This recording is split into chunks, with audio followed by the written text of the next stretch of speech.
সাগরে মাছ ধরার ৫৮ দিনের নিষেধাজ্ঞার ১৬ দিনের বেশি সময় পার হলেও সরকারি সহায়তা পাননি জেলেরা। এতে মানবেতর দিন কাটাচ্ছেন তারা। এ নিয়ে আরও জানাতে বরগুনার পটকাখালী জেলে পল্লী থেকে যুক্ত আছেন জিয়াদ মাহমুদ। জিয়াদ, নিষেধাজ্ঞার ১৬ দিন পার হয়ে গেছে, তারপরও সহায়তা পাননি জেলেরা। এর কারণ কি, প্রশাসন কি বলছে?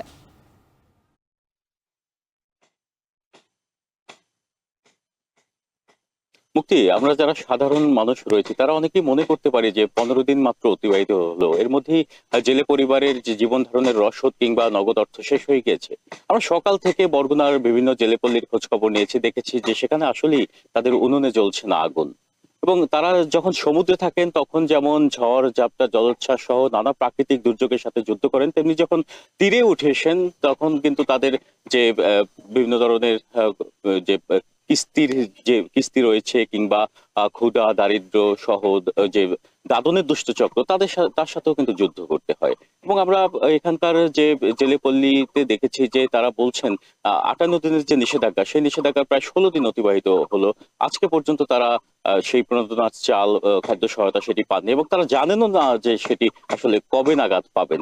তো এখানকার যারা জেলে রয়েছেন, নিবন্ধিত অনিবন্ধিত মিলিয়ে লক্ষাধিক জেলে থাকলেও সমুদ্রগামী ২৭,২৫০ জন জেলেকে প্রণোদনার আওতায় নিয়ে আসা হয়েছে এবং তাদের প্রত্যেকেই সরকার নির্ধারিত যে চাল সেই চাল পাবেন। একই সাথে বরগুনার পাশের যে জেলা পিরোজপুরের প্রায় ৫,৫০০ জেলেকে প্রণোদনার আওতায় নিয়ে আসা হয়েছে, তারাও সরকার নির্ধারিত প্রণোদনার চাল পাবেন। তবে আগে যেখানে ৬৫ দিনের নিষেধাজ্ঞার সময় ৮৬ কেজি করে চাল পেতেন, এখন সেখানে তারা কিছুটা কম চাল পেতে পারেন বলে জেলা মৎস্য বিভাগ আমাদের জানিয়েছেন। তারা বলছেন যে দিন হিসাব করে, মানে নিষেধাজ্ঞার সময় যেহেতু কমিয়ে আনা হয়েছে, দিন হিসাব করে ৫৮ দিন হিসাব করে যে চাল হয় সেই চাল তারা পাবেন। তবে চাল বিতরণের জন্য এখানকার মৎস্য বিভাগ জানিয়েছেন যে তারা মন্ত্রণালয়ের সাথে যোগাযোগ অব্যাহত রেখেছেন এবং দ্রুত সময়ের মধ্যে যাতে এই জেলে চাল বিতরণ করা হয় সেজন্য তারা সার্বিক প্রচেষ্টা চালিয়ে যাচ্ছেন বলে আমাদের অবগত করেছেন। তো এখানকার জেলেরা বলছেন যে যেহেতু নিষেধাজ্ঞা এগিয়ে দেওয়া হয়েছে,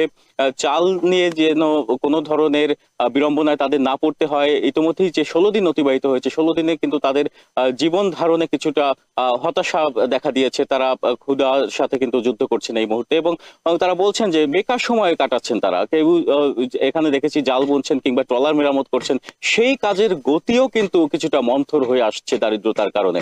তো তারা আরো একটি দাবি জানিয়েছেন যে জেলে চাল বিতরণের নামে আগে যেখানে নানা অনিয়মের অভিযোগ ছিল, সেই ধরনের কোনো অভিযোগ যাতে সেই ধরনের কোনো কাজ সম্পাদিত না হয় কিংবা জেলে চাল সুষ্ঠুভাবে বিতরণ করা হয়, সেই দাবিও তারা করেছেন। তো মৎস্য বিভাগ চেষ্টা করছেন, তারা দুঃখ দুর্দশা সহ জেলেদের সার্বিক চিত্র তারা মন্ত্রণালয় বরাবর তুলে ধরার চেষ্টা করছেন। তো আশা করা যায় এ সপ্তাহের মধ্যে, মানে আগামী সপ্তাহের মধ্যে জেলেদের চাল বিতরণ করা যেতে পারে বলেও তারা বলছেন। তো এই ছিল বরগুনার জেলেপল্লী থেকে আমার কাছে সবশেষ তথ্য। মুক্তি।